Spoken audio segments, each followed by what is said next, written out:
안녕하세요. BTX입니다. 오늘은 출애굽기 11장을 같이 살펴보겠습니다. 애굽의 9번째 흑암 재앙을 내리심으로 신들의 우두머리라고 여겨졌던 태양신을 무력화하였습니다. 하지만 애굽의 바로왕은 여전히 완고하여 이스라엘 백성을 보내려고 하지 않았습니다. 그러나 하나님은 애굽의 한 가지 재앙을 더 내리신 후에야 바로가 이스라엘을 보낼 것이라고 모세에게 말씀하십니다. 이제 남은 한 가지 재앙을 내리시는 분이 다름 아닌 지금까지 재앙을 내리셨던 하나님이신 것을 분명히 강조하십니다. 과거에 이러한 재앙들이 예고되고 말씀대로 재앙이 내렸지만 바로와 그 신하들의 마음은 더욱 완악해졌습니다. 하지만 이제 마지막 재앙 후에는 바로가 이스라엘 백성을 내보낼 것입니다. 반드시 다 쫓아낼 것입니다. 과거와 달리 적극적으로 쫓아낼 것이라는 말씀입니다. 왜냐하면 앞으로 더 큰 재앙을 당할 것이라는 두려움 때문이었을 것입니다. 2절에서 하나님은 이스라엘 백성들이 애굽 사람들에게서 은금 패물을 구하라고 하셨습니다. 이것은 이미 3장 22절에 약속하셨던 내용입니다. 3장 21절에 보시면 내가 애굽 사람으로 이 백성에게 은혜를 입게 할지라 너희가 나갈 때 빈손으로 가지 아니하리니 여인들은 모두 그 이웃 사람과 및 자기 집에 거류하는 여인에게 은 패물과 금 패물과 의복을 구하여 너희의 자녀를 꾸미라. 너희는 애굽 사람의 물품을 취하리라. 자, 이것은 쫓겨나가는 사람들의 모습이 아닙니다. 그동안 노예 생활하면서 제대로 보상도 받지 못했던 것에 대한 보상을 받게 하시겠다는 것이죠. 또한 당당하게 자녀들을 입히고 꾸며서 나가게 하므로 하나님의 백성들이 승리의 대가로 노량물을 취하도록 하신 것입니다. 이렇게 애굽인들이 이스라엘 백성에게 호의를 베풀게 된 것은 하나님이 당신의 말씀을 이루시려고 애굽인들의 마음을 움직이신 결과였습니다. 또한 7장 1절의 말씀의 성취로 모세는 애굽의 백성들과 바로의 신하들에게 신과 같이 위대하게 보였던 결과였습니다. 출애굽기 7장 1절입니다. 여호와께서 모세에게 이르시되 볼지어다 내가 너를 바로에게 신같이 되게 하였은즉 내 형 아론은 네 대언자가 되리니. 이처럼 모세의 명성이 높아지고 위대하게 보인 것은 모세가 스스로 만들어낸 성취의 결과가 아니었습니다. 그것은 하나님이 그렇게 만들어주신 것이었습니다. 단지 모세는 그동안 하나님의 말씀에 순종하였을 뿐입니다. 따라서 모세의 명성과 위대함은 하나님의 뜻에 순종하여 하나님의 일을 신실하게 실행한 모세에게 주신 하나님의 선물이었습니다. 모세가 하나님의 종이 되어 순종하였을 때 하나님은 모세를 사람들에게 신이 되게 하신 것입니다. 신명기 34장 10절입니다.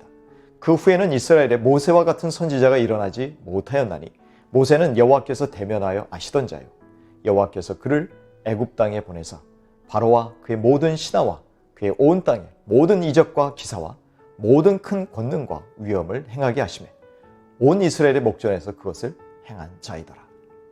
자, 그러므로 우리 중에 사람들 앞에서 높아지려고 애쓰는 분이 있다면 멈추시길 바랍니다. 그것은 하나님이 당신에 따라 주시는 선물입니다. 그저 우리는 모세처럼 평생 하나님의 종으로 살면 족할 뿐입니다. 그래서 우리를 통해서 하나님의 위대하심이 드러나도록 애쓰는 것이 더욱 필요할 뿐이죠. 베드로전서 5장 6절입니다. 그러므로 하나님의 능하신 손 아래서 겸손하라. 때가 되면 너희를 높이시리라. 하나님이 친히 밤중에 애굽 가운데로 들어가셔서 마지막 재앙을 내리시겠다고 하십니다. 그 재앙의 대상은 구체적으로 애굽에 처음 난 것들입니다. 애굽의 최고위층인 바로의 장자부터 맷돌을 돌리는 비천한 신분의 여종의 장자까지와 모든 가축이 처음 난 것들이라고 하십니다. 그리하여 이 엄청난 재앙은 애굽 전국을 전무후무한 곡성과 슬픔으로 가득하게 할 마지막 재앙이 될 것이라고 말씀합니다.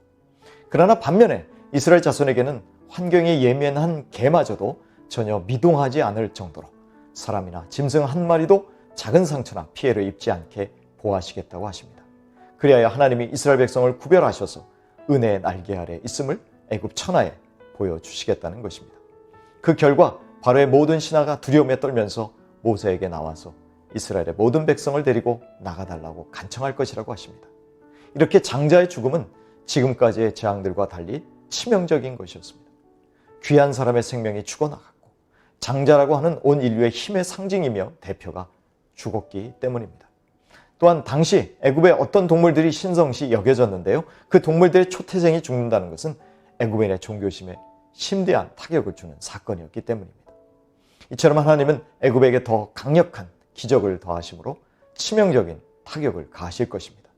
그러나 하나님이 사랑하시는 구별된 백성들에 대하여는 사랑과 은혜를 베푸신 것을 알게 됩니다. 모세는 그동안 하나님의 뜻이 거절당하고 무시당하는 것을 보고서 분노하였습니다. 또한 하나님의 백성과 하나님의 종인 모세 자신이 모욕을 당했습니다. 그러나 그동안 거짓 회개와 거짓 맹세로 하나님을 속인 바로에 대해서 하나님이 결국 진노하시고 심판하신 것입니다. 이러한 결과는 하나님이 이미 말씀하셨던 것에 대한 성취입니다. 비록 바로가 모세의 말을 듣지 않았지만 하나님은 바로의 완고한 마음을 통해서 자신의 능력과 위엄을 나타내신 것입니다. 비록 악한 사단의 세력이 완강해 보이더라도 그것은 하나님의 능력의 위대함을 드러내는 도구로 사용될 뿐입니다. 하나님은 바로도 애굽도 사랑하시기에 전무후무한 곡성으로 비극적인 결말을 맞기 전에 완고한 마음을 돌이켜 하나님의 백성을 보냈더라면 하는 아쉬운 생각이 듭니다. 우리는 어떻습니까? 어느덧 마음이 점점 무뎌져서 전무후무한 곡성이 닥치는 것을 깨닫지 못하는 안타까운 상황에 직면하지 않게 되기를 바랍니다. 성령으로 거듭난 우리 하나님의 자녀들의 마음에 혹시 도사리고 있을 딱딱하고 굳은 마음이 제거되고 살처럼 부드러운 마음으로 늘 하나님의 말씀에 귀를 기울여 순종할 수 있게 되기를 축복합니다. 에스겔 11장 19절의 말씀입니다. 내가 그들에게 한 마음을 주고 그 속에 새 영을 주며 그 몸에서 돌 같은 마음을 제거하고 살처럼 부드러운 마음을 주어 내 율례를 따르며 내 규례를 지켜 행하게 하리니 그들은 내 백성이 되고 나는 그들의 하나님이 되리라.